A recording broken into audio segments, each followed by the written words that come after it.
Bolsonaro pode até ter tentado, mas ele fracassou. Ele tentou não criar um novo Mauro Cid, mas novas delações premiadas vão surgir contra ele e também contra Alexandre Ramagem. Porque no depoimento, o Ramagem jogou a responsabilidade nos assessores, nos subordinados. E a gente sabe que no fundo não tem nada de subordinado. Então os subordinados vão assumir a culpa, eles vão dedar o Alexandre Ramagem, que vai dedar o Bolsonaro também. É mais um problema para o Bolsonaro, é mais uma delação vindo e é mais alguns aninhos, ou são mais alguns aninhos para o Bolsonaro passar na prisão. Mas você vai colocar nos comentários: Ramagem vai sofrer uma delação premiada? Ele vai denunciar o Bolsonaro? O que você acha de todas essas versões apresentadas pelo Ramagem? Param em pé ou tudo caminha para a prisão? Like no vídeo se você quer que ele se lasque e se inscrevam no canal. O Alexandre Ramagem adotou a pior estratégia possível no depoimento de mais de 7 horas, pelo que estão dizendo, à Polícia Federal. O depoimento longo, ele respondeu todas as perguntas.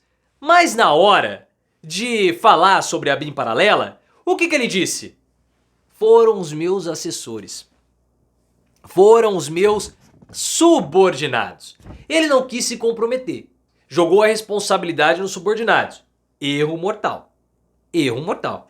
É claro que esses caras não vão assumir a responsabilidade sozinhos. Saiu da cabeça deles. Não teve nada a ver com o Ramagem. O Gustavo Bebiano falou. A gente sabe dessa história da BIM paralela. O Gustavo Bebiano falou semanas antes dele falecer, lá no programa Roda Viva, sobre a BIM paralela. Mas a Thaís Oyama, na época que ela estava no UOL, escreveu aquele livro lá, Tormenta, os bastidores do governo Bolsonaro, ela falou que um dos objetivos do governo Bolsonaro com o Léo Índio era colocá-lo ali na BIM, para levantar dossiê sobre aquele pessoal antifascista, integrantes dentro do governo Bolsonaro que poderiam boicotar o Bolsonaro. Então essa história é antiga, não adianta o Ramagem falar que partiu de servidores, assessores, não partiu de ninguém. E esse áudio que foi divulgado agora como escandaloso, que foi grampeado do próprio Ramagem, não foi o único tema do depoimento. Depoimento longo. Então se o Ramagem, ele acha que ele escapou, ele criou um problema para ele e também para o Bolsonaro. Porque o Ramagem vai sofrer delação premiada. É só chegar pros assessores e falar assim: ó, fulano de tal, o Zé das Couves, o Alexandre Ramagem tá falando pra todo mundo que a ideia da BIM paralela foi sua. Foi você que entrava lá no software First Mile. Saiu da sua cabecinha investigar aliados e adversários de Bolsonaro? O cara falou: olha, não, partiu do Ramagem. Os caras vão querer se livrar da pena. A mesma coisa que aconteceu com o Mauro Cid. E aí o Ramagem vai assumir a responsabilidade sozinho? Ele vai botar no do Bolsonaro. Ele vai botar no do Bolsonaro com gosto e vai jogar sal em cima. Porque ele tem gravações. Quem trouxe essa possibilidade de novas delações contra o Bolsonaro foi o Thales Faria do UOL. E eu vejo que esse é o caminho mesmo. Por que um subordinado vai assumir toda a responsabilidade? Não vai. Ele vai jogar pra cima, para reduzir a pena dele. A mesma coisa aconteceu com o Mauro Cid. O Bolsonaro acreditava que o Mauro Cid fosse assumir toda a culpa por adoração ao Bolsonaro. O cara tá maluco? Cid tem pai, tem mãe, tem esposa, tem filha, vai assumir a responsabilidade sozinho? Delatou o Bolsonaro, jogou um monte de prova. E o Bolsonaro teme que o Ramagem faça a mesma coisa. Por isso que ele, Bolsonaro, participa daqueles atos ridículos no Rio de Janeiro, aqueles atos que não foram ninguém, Bolsonaro completamente constrangido, falou: ah não, pode ser que eu tenha deixado o Cid gravar, teme que o Mauro Cid coloque na dele. Não, o Mauro Cid não, o Ramagem, já mudando os nomes aqui. Esse é o grande medo do Bolsonaro. Mas não vai adiantar, a delação premiada vai vir. Até porque toda essa história da BIM paralela, e principalmente da gravação, ela tá muito parecida com o início do caso das joias. Lembra do caso das joias? Bolsonaro falou que não sabia, depois Bolsonaro falou que recebeu, depois Bolsonaro falou que não vendeu, depois Bolsonaro começou a falar que poderia ter vendido, e depois Bolsonaro falou que vendeu. As versões não foram se sustentando, e agora é a mesma coisa. No caso da BIM paralela, ninguém conhece, ninguém sabe. Aí mostraram que o software espião foi usado. Agora no áudio, o Bolsonaro iniciou falando que tava fulo da vida.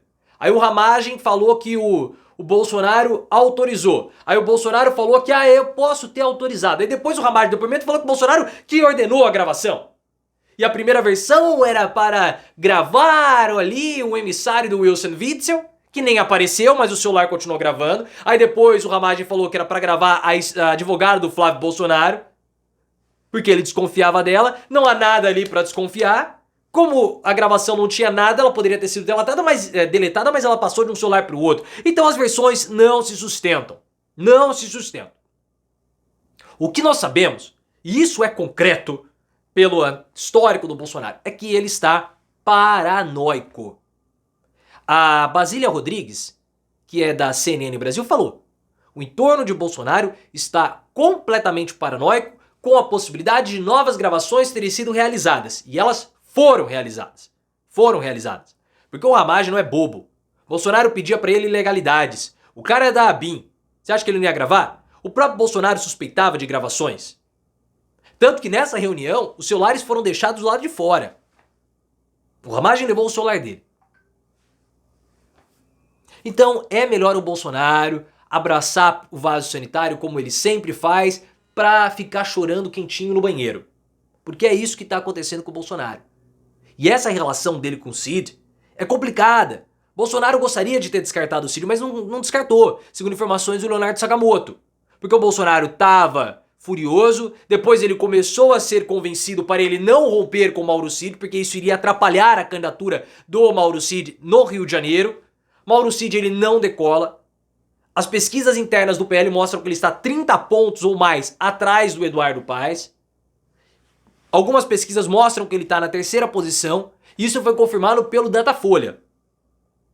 Se o Bolsonaro pudesse, ele já teria dado uma banana para o Mauro Cid e teria colocado o Eduardo Pazuello. Porque na cabeça do Bolsonaro, segundo o Leonardo Sakamoto, toda a crise que aconteceu durante a crise sanitária, a incompetência do Eduardo Pazuello, é menos pior do que a traição do Alexandre Ramagem. Porque agora eles têm que falar que o Bolsonaro confia no Ramagem, que o Ramagem é bolsonarista, mas como que o Ramagem é confiável se ele gravou o Bolsonaro? É uma versão que não para em pé, não se sustenta, como nós já falamos anteriormente. Então o Bolsonaro está tendo que engolir a seco, não vai poder romper com o Ramagem, se romper com o Ramagem veio o Pazuello, que é pior, vai assumir toda a derrota do Rio de Janeiro, porque é uma derrota pessoal no Rio de Janeiro. O melhor para o Bolsonaro teria sido colocar um outro candidato sem ser do PL, mas insistiram no Ramagem. E agora vai se lascar. Vai ficar marcado como um corno manso, que não pôde fazer nada contra o Ramagem, vai assumir uma derrota que é uma derrota certa. Ramagem tende a ficar na terceira posição, que seria um vexame completo para Bolsonaro no Rio de Janeiro. E o que ele pode fazer? Absolutamente nada. O ano de 2024 marca a derrocada política do Bolsonaro. É o enfraquecimento total e cabal do Bolsonaro. Um fim digno de um político patético.